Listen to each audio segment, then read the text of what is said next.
December 1941, the Japanese invaded the Philippines.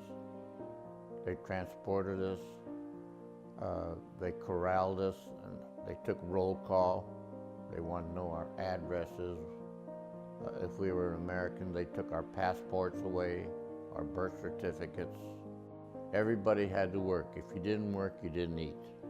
We worked out in the fields, in garden patches. We were fed twice a day, in the morning and in the afternoon. Japanese were very kind, and they loved children. They were not mean to children, but they were mean to women and men. When we first went to the camp, the men were put in one barracks and the women were put in another barracks, and a fence was put up between them. If the men or somebody tried to escape, they would shoot them.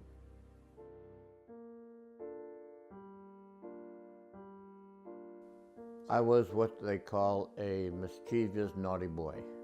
I would play tricks on some of the Japanese guards. We'd scare people at night. I pilfered food from the storage area that was locked up and monitored. I climbed in through the roof and through the open window air vent and took a couple apples and oranges. With a slingshot, I'd hit him in the back of the neck or something like that, or get him in the ass, and they thought it was. That's why they call it. After years of being in the prison camp and then going to this reunion, the commandant said that I was a naughty. I remember you. You were the naughty boy. We were liberated in August 1945. They escorted us by groups to the debarkation and put us on boats, ships, and shipped us to San Francisco. When I turned 17, I was a little on the wild side. I joined the Navy at 17. My father didn't want to sign for me.